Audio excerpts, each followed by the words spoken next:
Good evening.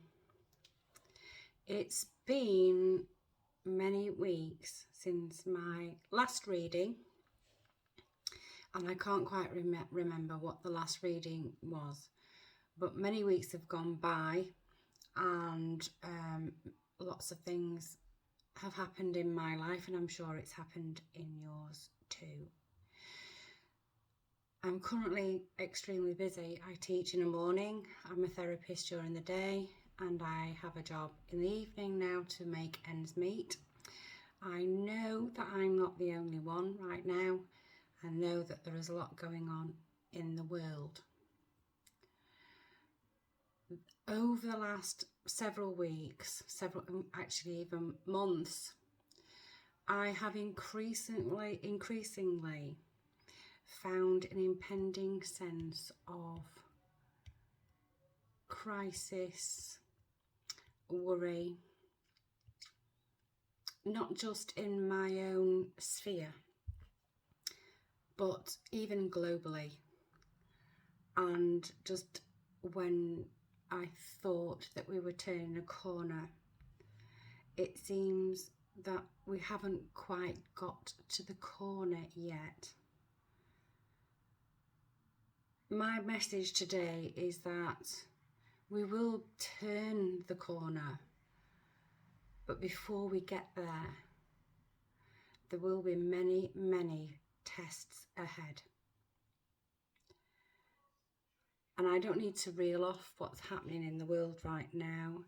I've just heard, to add fuel to the fire, that Kosovo,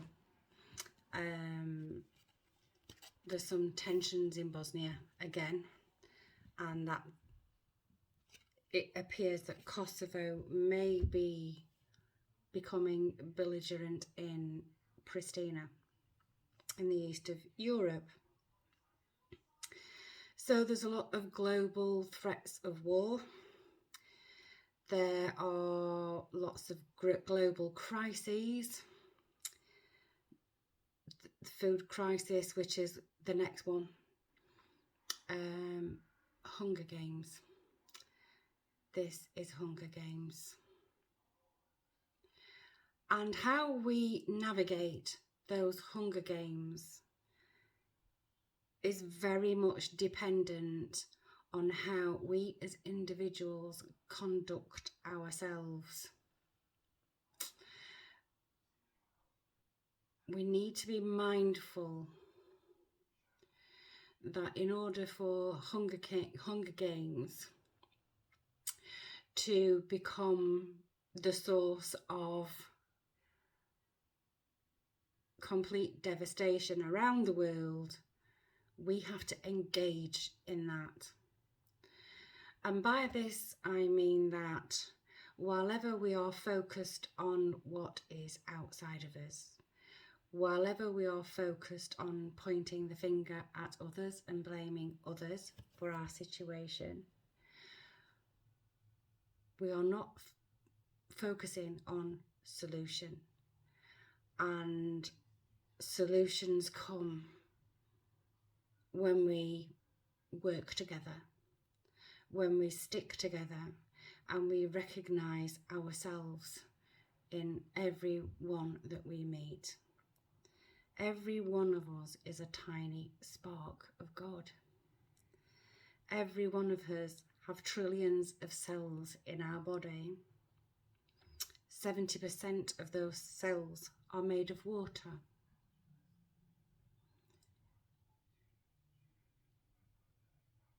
And we know from experiments by Dr. Masaru Emoto that what we think, how we behave, affects those water cells.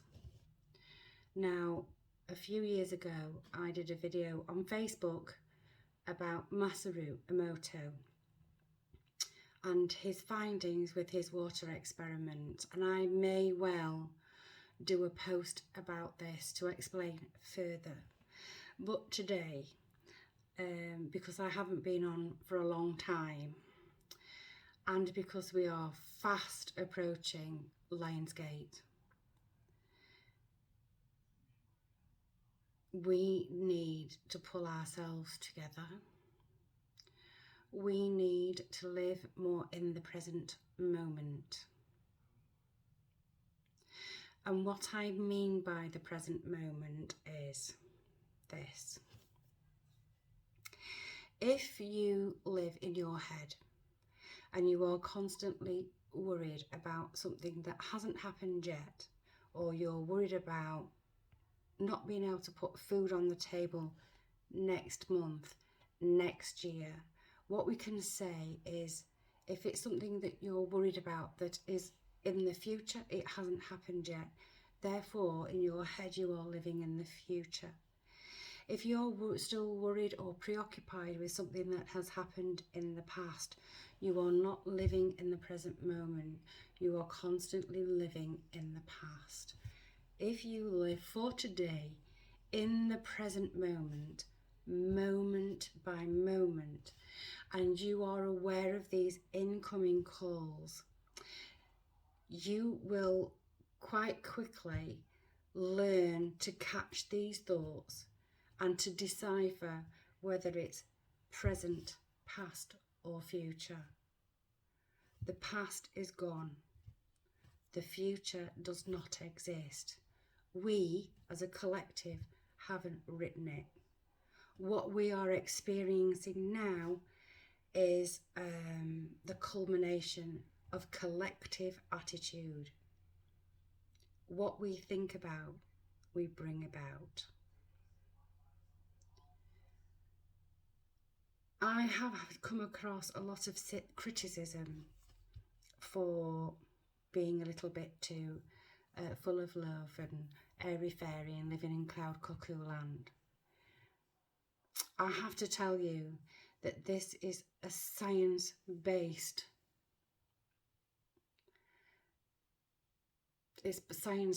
knowledge. Much of what I say has foundation in science. It's not the sort of science that you will be taught at school, because it doesn't benefit certain powers that be. Nevertheless, this is science. We know that if you hold yourself to a higher standard, rise above the noise, refuse to absorb other people's shit, see yourself for the beautiful human being that you are, and I'm not talking about looks, I'm talking about the person. If you remain kind and considerate, and you know it, if you believe you deserve to live in a world that is better than the world we are currently seeing, then eventually we will turn that corner. How we turn that corner depends on the majority of us having the same mindset. Now, the Lion's Gate is a portal, and we go through it every year, whether you are aware of it or not. For several weeks now, I've been hermitized, if you like. I've been almost paralyzed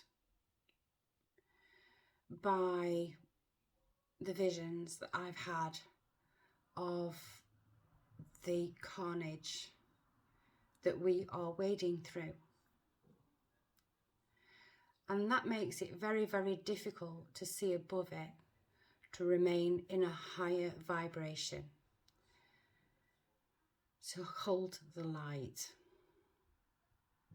to remember who we truly are, and not descend into the belly of despair. So,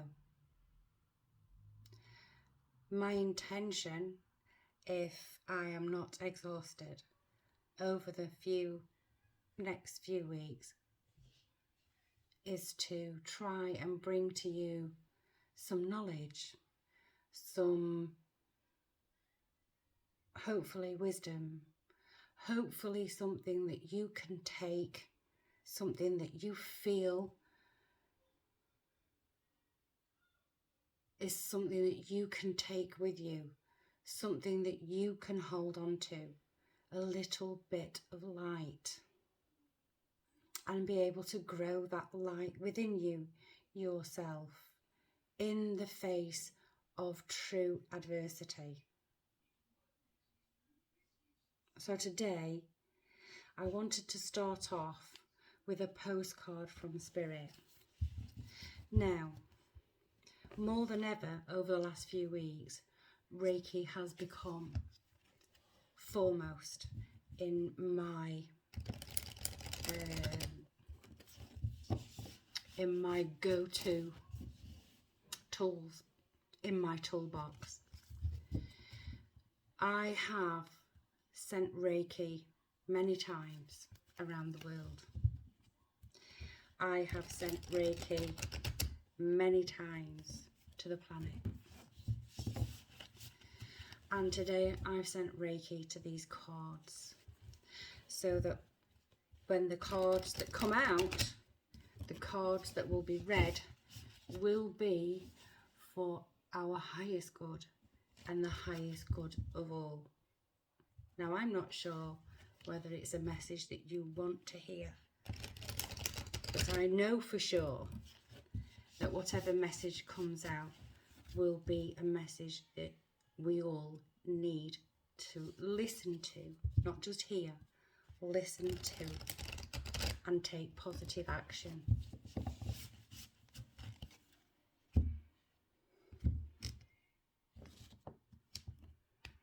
I can't help thinking that, if possible, some of the practical things that you can do, that you can start today, is no matter how small a space you have where you live, to start to grow some things that you can eat, to start to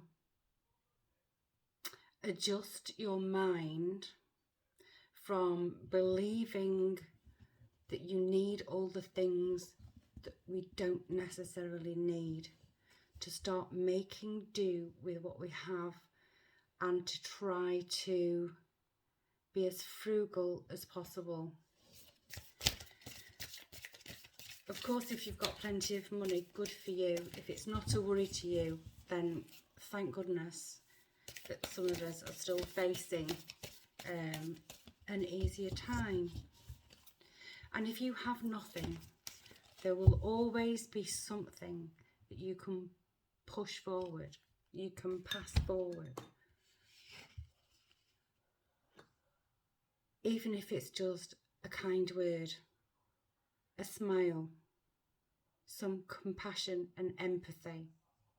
And before we start getting embroiled in the tit for tat, the argument, the blame game,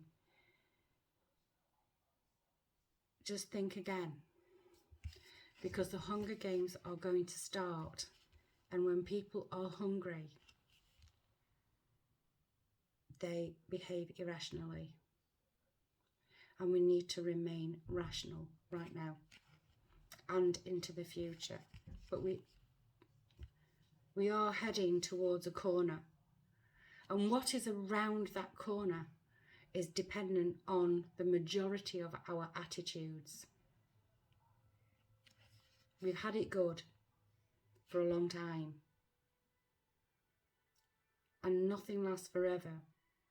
I'm not saying we're going to have it bad. I'm saying things are going to change dramatically. And those who do well out of that change will be the ones who learn to adjust their attitude,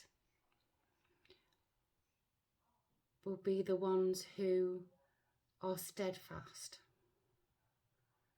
in their belief in God, in a higher power, in spirit, in the light, in love and in compassion for ourselves and one another.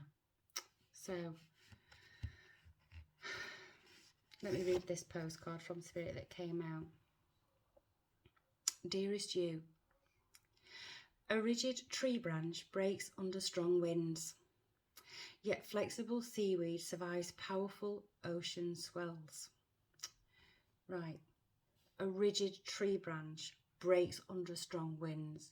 If we remain in our current mindset where we will not bend, we will break. If we are flexible, we'll be able to change with the changing times. Right now, we gently remind you that being flexible is a good choice when faced with life's challenges. Surrender your fixed ideas to Spirit, who knows what is in your highest good and can deliver to you what you need in the appropriate form. In this moment, rather than fighting or being too sure of your way working out, be a little looser and allow for another outcome. Compromise can be the best way forward. If you are to learn new ways of doing and seeing, stay aware, curious and teachable. Take life on life's terms. Your purpose may push you in a direction not on your map. Let it. Be so flexible that no storm can uproot you. In the end, you will still be rooted in the world in abundance, and you will indeed experience the beauty that is yours. Isn't that amazing? There are however many cards in this deck. 52 cards in this deck. I have never read this card before. And it's talking about what I'm saying. Remain steadfast. Remain open to the world. Remain kind and considerate. Change the way we do things. Find ways around obstacles. It's time to stop ploughing through them and trying to obliterate them and try to work with them. There will be many obstacles. We are not done yet. 2023 is going to be difficult. 2024 for the first half is going to be difficult. There may be some light appearing around April, May time 2024. And I wanted to choose a card from the White Light Oracle from Anna Fairchild. Now this deck is a deck that is very difficult to read. You do need the book for this because there is reams and reams of information for every single card. But I'm just going to shuffle, pick one card out, or I let one fall out, which is the way I normally do it, and then read the healing message, because there are about 4 or 5 pages for each card. So I'll just read the healing message.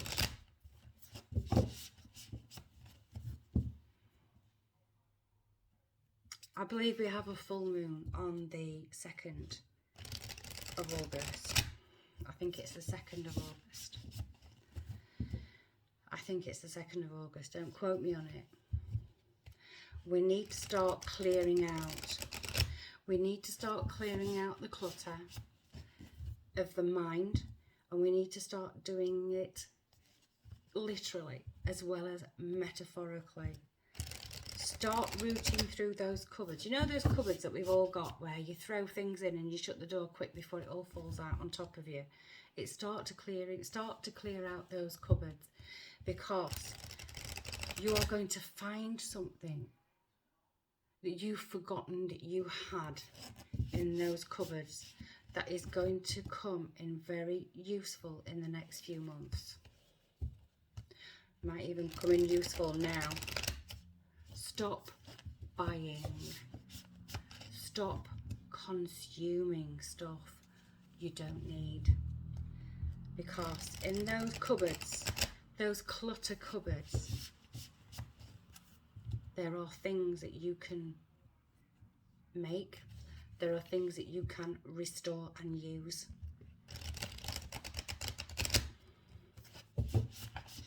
Right, let's have a white light oracle from Anna Fairchild. Incidentally, I have sent Reiki to anybody who wishes to receive it. Anybody who wishes to receive it, Reiki has been sent to you. You do not need to let me know. It's already been sent to anybody who wishes to do that. All you have to do is to be open to receive and say in your head or out loud, I wish to receive the healing properties of Reiki today. And while you are sleeping, you will receive the Reiki. Okay.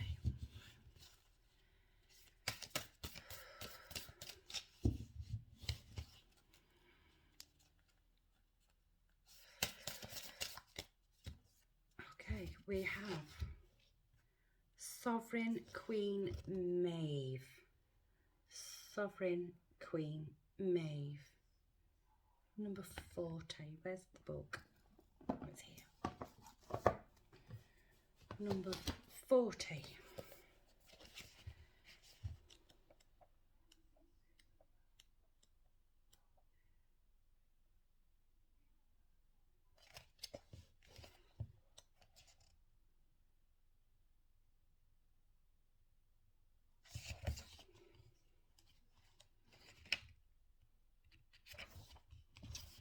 Right.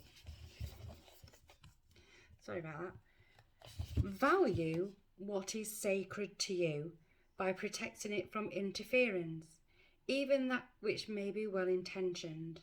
Be compassionate, but set firm boundaries. You are going to triumph over a negative situation. It will take courage, but you have more than enough inner strength, resourcefulness, and boldness to accomplish what you wish to attain. Do not give up. You have the ability to connect with higher worlds, so open your heart and mind to the light. If you resonate with the term inner queen, then use that as guided below. If you prefer the term inner king or some other term to express the spiritual sovereign or divine inner ruler, feel free to use that instead, substituting as necessary in the text below. Place a hand over your heart, and when you are ready, state the following declaration of divine independence and spiritual sovereignty. I choose of my own free will to respect and serve the spirituality sovereign inner queen who resides within my heart. Through merciful compassion and empowering wisdom, I ask for divine assistance that is of ultimate spiritual benefit to all beings to assist me in releasing false allegiances, breaking the bonds of impoverished servitude, and connecting to the strength, dignity, grace, and boldness of the sacred fire and spirit within me. May I love with courage. May I live with confidence. May I have the wisdom to abide in authenticity and determination. May all beings benefit spiritually through my light in this world and beyond. So be it.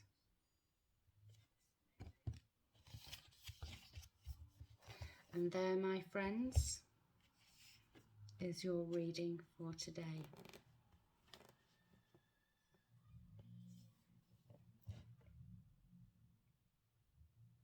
Tomorrow, I am going to talk about Masaru Emoto and the importance of the words that you tell yourself and the words that you tell others,